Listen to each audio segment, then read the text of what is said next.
नमस्कार दोस्तों। पैसा तो बनेगा में फिर से आपका बहुत बहुत स्वागत है। आज हम ये स्ट्रेटेजी समझेंगे जिसका नाम है आयन कोंडोर स्ट्रेटेजी और इसको कहा जाता है साइडवेज मार्केट का किंग। तो बहुत अच्छी तरह से समझाऊंगा, मेरा समझाने का सिस्टम पूरा अलग है।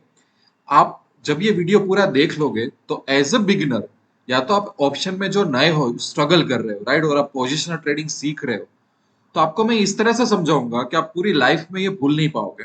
पूरा लॉजिक के साथ सब कुछ समझाऊंगा, ठीक है, प्रैक्टिकल एग्जांपल लेके। सबसे पहले हम चले जाते हैं ऑब्स्ट्रा में। देखो, मैं आपको याद दिलवा दूं, जो लोग ये चैनल फॉलो कर रहे हैं, कि अभी ऑलरेडी रिसेंटली मैंने आयन फ्लाइट को आपको समझाया था मैंने। तो पोजिशन ट्रेडिंग में दूसरी जो स्ट्रेटेजी है पोजिशन ट्रेडिंग में, उसका नाम है आयन कॉन्डोर।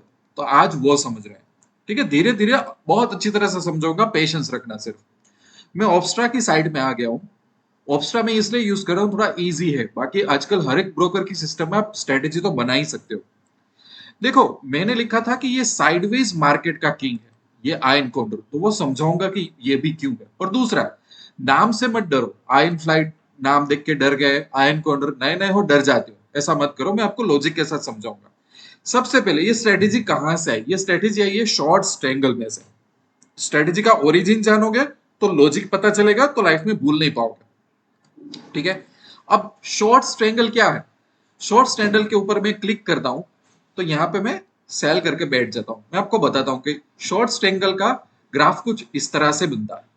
तो ये ग्राफ देख के क्या पता चलता है? ये ग्राफ देख के कुछ ये पता चल रहा है कि जब तक ये मार्केट स्पेसिफिक रेंज में रहेगा, एज ए सेलर मेरे लिए अच्छा रहेगा। बट ये रेंज के बाहर चला जाएगा तो मुझे लॉस होना स्टार्ट हो जाएगा। इसीलिए मेरा प्रॉफिट तो कैप है कि भाई अच्छी कंडीशन में मुझे प्रॉफिट 5,400 होगा, बट मेरा लॉस अनडिफाइंड है, मतलब मेरे साथ कुछ भी हो सकता है। इतना समझ में आया? इसलिए मैंने क्या किया हुआ है, मैंने कॉल सेल किया हुआ है पर पुट सेल किया हुआ है। बट ये कौन सा कॉल और पुट है? ये एटीएम वाला नहीं है। देखो, मैं आपको समझाता हूं। अभी मार्केट चल रहा है 19,500। कितना चल रहा है? निफ्टी चल रहा है 19,500, ठीक है। तो यहां पे किया क्या है? यहां पे सेल कर दिया है 19,150 का एक पुट सेल कर दिया है, और 20,000 का कॉल सेल कर दिया है, राइट। तो कितना हम आगे पीछे चले गए? ओटीएम में चले गए हम, ताकि हमें एक साइडवेज मार्केट की एक रेंज चाहिए। इतना समझ में आ रहा है? अब मैं इसको रिमूव करता हूं, आपको एक और चीज दिखाता हूं। इसकी जगह मैं अगर शॉर्ट स्ट्रेडल डालू तो शॉर्ट स्ट्रेडल क्या करेगा? एटीएम के आजू बाजू वाला। फॉर एग्जाम्पल, मैं यहाँ पे 19,500 रख देता हूं, वो एटीएम हुआ। वहां पे कॉल और पुट को सेल कर देगा ये, ठीक है। तो मेरा ग्राफ कैसा बनेगा? ऐसा। और मुझे एक लिमिटेड रेंज मिलेगी। क्यों? क्योंकि मैं यहाँ पे एटीएम पे पीई और सी सेल कर रहा हूं, ठीक है। तो ये हो गया शॉर्ट स्ट्रेडल। और इसमें मैं अगर हेजिंग कर दूं, यहां पे बाय कर दूं, तो वो स्ट्रेटेजी कौन सी बन जाएगी? आयन फ्लाई, ठीक है। ये वाली स्ट्रेटेजी जो हमने ऑलरेडी सीख ली है, ये शॉर्ट आयन फ्लाई बन जाएगी। बट अब हम कौन से सीख रही है? Ion condor. आयन कॉन्डर कहां से बन रही है? Short strangle. अगर मैं शॉर्ट स्ट्रेंगल में हेजिंग डाल दूं कि नहीं नहीं भाई, मैं तो डर रहा हूं, ठीक है, तो ये रहा शॉर्ट आयन कॉन्डर। उसमें कॉल और पुट बाय कर लू तो ये हो गया ग्राफ। देखा, मेरा ग्राफ बैठ गया, ठीक है। और मुझे कुछ इस तरीके का एक रेंज भी मिल गया, और मेरा प्रॉफिट और लॉस भी कैप हो गया। अब आप यहां पे देखोगे तो मेरा मैक्सिमम प्रॉफिट है 3,480, और मेरा मैक्सिमम लॉस हो रहा है 6,520। अब आप बोलोगे कि सर ये तो कहां मजा आएगा, ये तो रिस्क रिवॉर्ड रेशियो हमारे फेवर में तो नहीं है। हाँ, अब जब भी आयन काउंटर यूज करोगे, ज्यादातर केसेस में आपको एक आइडियल रिस्क रिवॉर्ड रेशियो नहीं मिलेगा। क्यों नहीं मिलेगा? अगर यही चीज, ये ध्यान रखना, ये ध्यान रखना, यहाँ पे 1:0 जैसा रिस्क रिवॉर्ड रेशियो हो रहा है, ये फिगर याद रखना। 3,500 जितना मैक्सिमम प्रॉफिट और 6,500 जितना लॉस हो रहा है, राइट। अब मैं यही स्ट्रेटेजी यूज ना करके मैं एक्चुअली आयन फ्लाई यूज कर लूं, ठीक है। हम आयन फ्लाई यूज करते हैं तो उसमें क्या आता है देखते हैं। ओहो, कितना बढ़िया मिला। देखो, यहाँ पे 12,300 का प्रॉफिट और सामने 5,000 का ही लॉस, मतलब ऑलमोस्ट 1:2.5। तो ये बढ़िया है, राइट। समझ आ रहा है? ये बेस्ट है। तो हम आयन काउंटर क्यों लगाएंगे? अगर ये बेस बन रहा है तो देखो यहां पे हमको रेंज किस तरह से मिल रही है, नैरो रेंज, एक लिमिटेड रेंज मिल रही है। लिमिटेड रेंज मिल रही है इसलिए थोड़ा रिस्की है, इसलिए रिस्क रिवॉर्ड अच्छा बैठ रहा है यहाँ पे। अब आयन काउंटर में क्या हो रहा था, फिर से मैं आयन काउंटर में आपको दिखा रहा हूँ। देखो ये कंपैरिजन करना बनता है और कंपैरिजन पे मैं एक सेपरेट वीडियो भी डालूंगा, बट अभी सिखा रहा हूँ क्योंकि आपके मन में काफी सारी दुविधाएं होंगी, राइट? आप समझ नहीं पा रहे होंगे। अब यही चीज मैंने आयन काउंटर में डाली, तो आयन काउंटर में थोड़ा मुझे उल्टा रिस्क रिवॉर्ड, मतलब मुझे इतना अच्छा नहीं लग रहा है जितना वो लग रहा था कि कहाँ 12,000 का प्रॉफिट, 5,000 का लॉस, कहाँ 1:2.5 का रेशियो, कहाँ ये। बट यहाँ पे मेरी रेंज, जो मार्केट जिस रेंज में एक्सपायरी तक रहेगा वो बड़ी हो जा रही है, ठीक है? तो इसकी वजह से यहाँ पे प्रोबेबिलिटी ज्यादा होती है, कई बार प्रोबेबिलिटी ज्यादा होती है तो रिस्क रिवॉर्ड रेशियो उतना अच्छा नहीं मिलेगा आपको। क्योंकि अगर मार्केट ऐसी रेंज में आयन फ्लाई बनाता है तो मेरी रेंज एक लिमिटेड रेंज रहेगी, यहाँ पे मेरी रेंज बढ़ रही है कि भाई एक्सपायरी पे मुझे इतना ज्यादा एक रेंज मिल रहा है, तो मार्केट उस एक्सपायरी में खत्म होने के ज्यादा चांसेस है, तो ऑटोमेटिकली मेरे रिस्क रिवॉर्ड रेशियो पे फर्क पड़ जाता है क्योंकि यहाँ पे प्रोबेबिलिटी अच्छी है। समझ आ रहा है? इसके ऊपर मैं और डिटेल वीडियो बनाऊंगा। दूसरा कि जब हम आयन फ्लाई करते हैं, जब एटीएम में कॉल और पुट में जाते हैं, यहाँ पे हमने क्या कर रहे हैं, ओटीएम में जा रहे हैं, इसलिए हमें अच्छे ब्रेक इवन मिल रहे हैं, तो यहाँ पे प्रोबेबिलिटी ज्यादा है, इसलिए रिस्क रिवॉर्ड रेशियो ऐसा है। आयन फ्लाई में प्रोबेबिलिटी कम है इसलिए रिस्क रिवॉर्ड रेशियो अच्छा है वहां पे, राइट? अब आप बोलोगे कि सर अगर ये बात है तो कोई क्यों आयन काउंटर डालेगा, मैं तो हर बार आयन फ्लाई ही ना डालू। कर सकते हो, देखो मार्केट में लिटरली आपको ऐसे ट्रेडर मिलेंगे कि जो आयन फ्लाई ही अप्लाई कर रहे हैं, उसके अलावा कुछ नहीं। तो कुछ गलत नहीं है, आप सुन लो, देखो मेरी बात आप सुनो। ऐसा नहीं है कि आयन फ्लाई गलत है और आयन काउंटर सही है, ऐसा बिल्कुल नहीं होता। अगर आपको एक स्ट्रेटेजी आती है लाइफ में, उसके एडजस्टमेंट और उस पर एक्सपर्टाइज हासिल कर लेते हो, तो ऐसे भी ट्रेडर है कि कोई भी कंडीशन में उनको पता है कि किस तरीके से आयन फ्लाई उसको एग्जीक्यूट करनी है, उसको पता है क्या करना है। बाकी ऑप्शन की दुनिया में जो अलग अलग स्ट्रेटेजी है वो कुछ ना कुछ लॉजिक के हिसाब से बनाई गई है।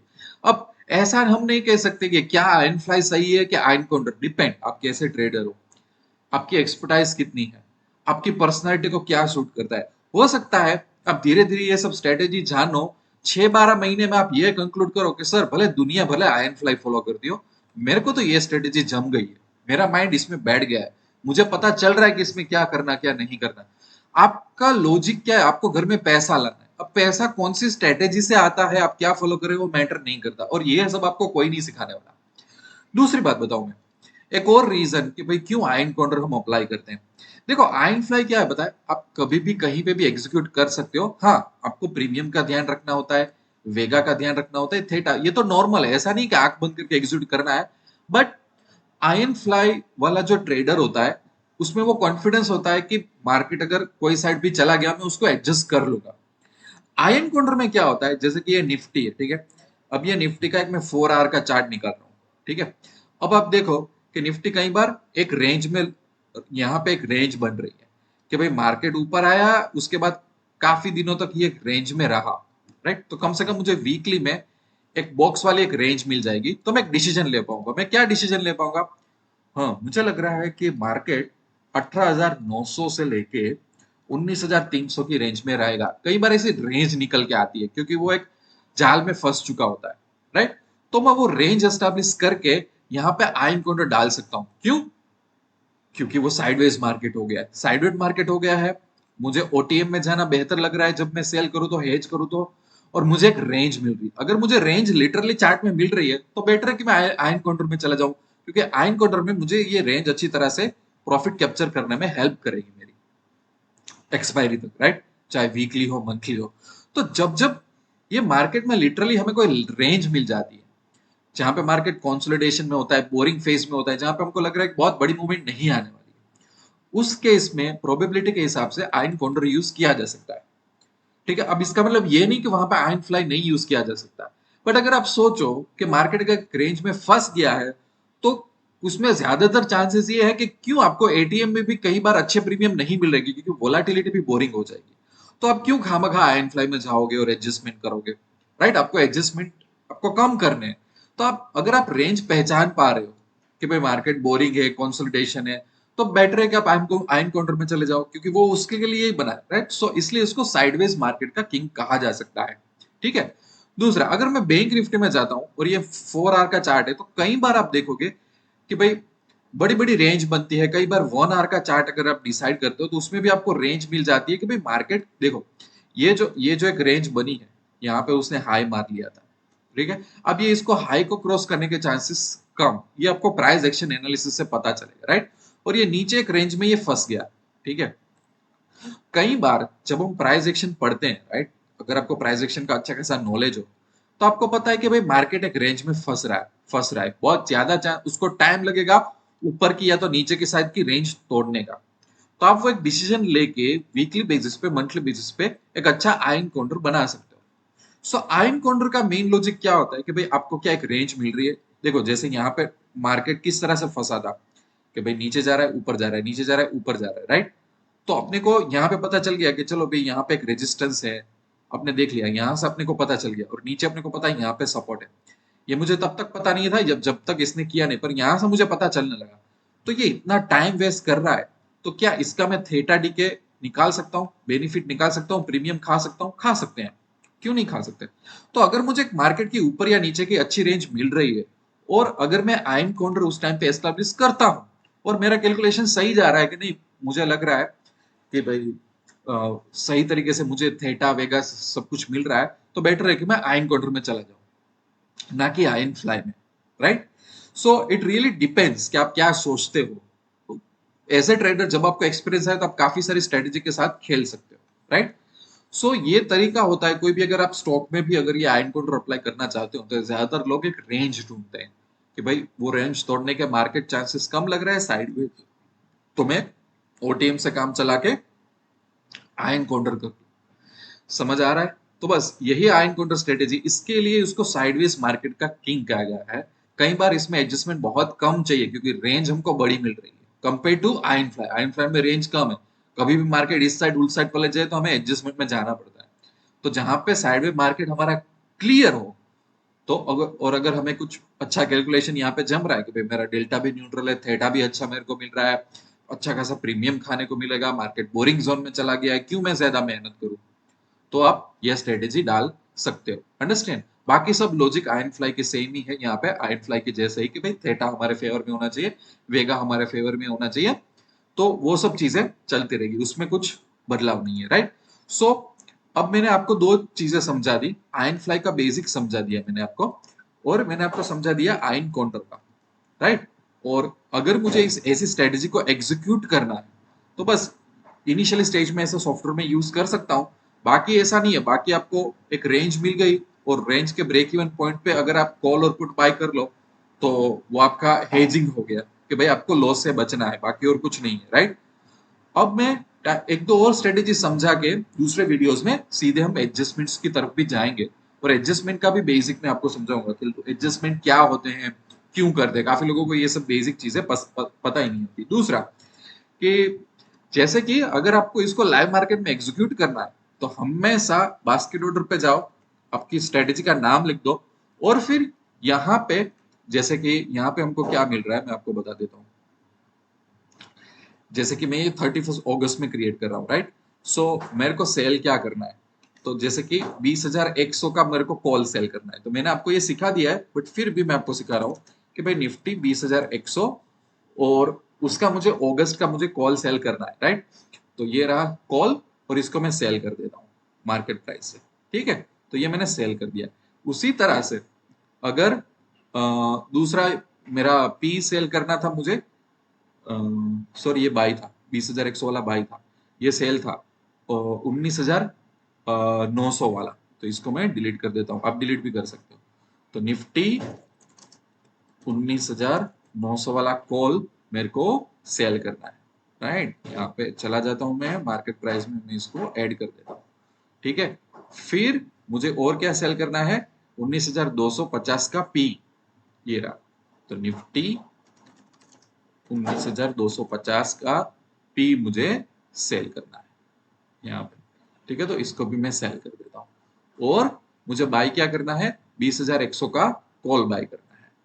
तो निफ्टी 20, सॉरी 20,100 का कॉल मुझे क्या करना है, बाय करना है, तो मैं बाय में इस साइड जाऊंगा, ठीक है। और मुझे क्या करना है, दूसरा 19,050 का मुझे पी बाय करना है, निफ्टी 19,050 का मुझे पी बाय कर लेना है, राइट। तो ये हो गया। अब यहाँ पे मुझे मार्जिन चाहिए था एक्चुअली 1 लाख के ऊपर, ठीक है, बट क्योंकि मैं हेजिंग वाली स्ट्रेटेजी डाल रहा हूं तो मुझे मार्जिन मिल गया 44,000 में। ये स्ट्रेटेजी मेरी एग्जीक्यूट हो जाएगी एक लोड के हिसाब से, राइट। तो ये भी सही है, इस तरह से आप एग्जीक्यूट करोगे तो आपको सही टाइम पे एंट्री मिलेगी। ऐसा नहीं कि एक एक करके एग्जीक्यूट करोगे तो आपका कैलकुलेशन बिगड़ जाएगा, राइट। तो इसलिए अभी मार्केट लाइव नहीं है, वरना मैं एग्जीक्यूट करके भी बताता। मैंने आयन फ्लाई में बस इसको बटन दबाना है, एग्जीक्यूट हो जाएगा, ठीक है। सो बस इस तरह से आपको हमेशा बास्केट ऑर्डर खुद जाना है ताकि मिस्टेक्स ना हो। आप डबल चेक करो कि भाई दूसरी एक्सपायरी है तो दूसरा कॉन्ट्रैक्ट तो नहीं आ रहा है, और धीरे धीरे फिर अपना दिमाग लगाते जाओ रादर देन कोई सॉफ्टवेयर पे डिपेंड रहो। और मैंने आपको बताया था कि भाई जैसे कि ऑप्स्टा है वो फ्री वर्जन में 2 स्ट्रेटेजी सेव करने देता है। जैसे कि मार्केट ओपन होता है, आपको पता चल गया आयन फ्लाई आयन काउंटर क्या है, आप इस स्ट्रेटेजी को सेव कर लो, तो उसका पीएनएल आप लाइव बेसिस पे ट्रैक कर सकते हो कि चलो इसको मैं वीकली या मंथली होल्ड करता तो यहाँ पे आपको प्रॉफिट लॉस दिखाना शुरू होगा, पीएनएल सेक्शन में जाके भी profit loss. So you understand कि ये स्ट्रेटेजी कैसे वर्क करती है। अगर ऊपर नीचे चला गया तो आप क्या कर सकते हो। तो थोड़ा पेपर ट्रेडिंग करके भी आयन फ्लाई और आयन काउंटर को टेस्ट करते रहो, टेस्ट करते रहो, टेस्ट करते रहो कि भाई क्या हो रहा है क्या नहीं हो रहा है, ठीक है। सो आई होप कि आपको मजा आया होगा, काफी सारा बेसिक समझ में आ रहा होगा। चैनल को सब्सक्राइब कर लेना, क्योंकि नेक्स्ट एक दो अच्छी स्ट्रेटेजी समझाने के बाद पहले मैं बेसिक ऑफ एडजस्टमेंट समझाऊंगा पे एडजस्टमेंट क्या चीज होती है, नाव को डूबने से कैसे बचाया जाता है, फिर आयन फ्लाई के कुछ अच्छे स्टैंडर्ड एडजस्टमेंट, आयन काउंटर के दूसरी स्ट्रेटेजी के, आपको मजा आएगा। कहीं पे भी आपको ये सब चीजें सीखने को नहीं मिलेगी, बहुत सारा डाउट दूर हो जाएगा और कॉन्फिडेंस आप में आ जाएगा। मेरा काम वही है कि मैं किसी की लाइफ में वैल्यू ऐड करूं, ठीक है। सो मिलते रहेंगे अच्छे अच्छे वीडियो में, तब तक के लिए wish you lots of love and happiness. Thank you very much. दोस्तों, एक इंपॉर्टेंट अनाउंसमेंट। अगर आप निफ्टी बैंक निफ्टी में ऑप्शन ट्रेडिंग कर रहे हो, अगर आपका एम यह है कि आपको ऑप्शन में जीतना है, अच्छी इनकम या तो वेल्थ बिल्ड करनी है, बट मार्केट में आप टिप्स से परेशान हो चुके हो, टिप्स से थक गए हो, लोगों के लाखों करोड़ों के प्रॉफिट स्क्रीनशॉट का आपको कोई फायदा नहीं हो रहा है, आपको एक जेन्युइन और ऑनेस्ट गाइडेंस चाहिए जहां पे आप निफ्टी और बैंक निफ्टी में काबिल बन के बाहर निकलो, तो हमने एक बहुत ही अच्छा इनिशिएटिव लिया है। हमने एक यूनिक टेलीग्राम चैनल स्टार्ट की है जिसका नाम है Nifty bank Nifty VIP traders, जिसकी फी बहुत ही रिजनेबल है कि कोई भी एक छोटा सा भी ट्रेडर ज्वाइन हो सकता है। यहाँ पे हम कोई भी टिप्स प्रोवाइड नहीं करते, कोई भी प्रॉफिट के स्क्रीनशॉट प्रोवाइड नहीं करते, बट हमारा फोकस होता है प्राइस एक्शन पे, मार्केट के डायरेक्शन में और उसके सेंटिमेंट पे। और मेन एम ये है ये चैनल का कि जितने भी ट्रेडर्स इसमें ज्वाइन हो रहे हैं, अगर वो 3, 6, 12 महीने में अगर वो कैपेबल बन जाते हैं तो ये चैनल का एम अचीव हो जाएगा। तो अगर आप भी ऐसे ट्रेडर हैं जिनको टिप्स या तो शॉर्टकट नहीं चाहिए बट आपको कैपेबल बनना है, तो आपको इस टेलीग्राम चैनल की लिंक यूट्यूब के डिस्क्रिप्शन में और कमेंट सेक्शन में मिल जाएगी। आप इसको बहुत आसान तरीके से ज्वाइन कर सकते हो।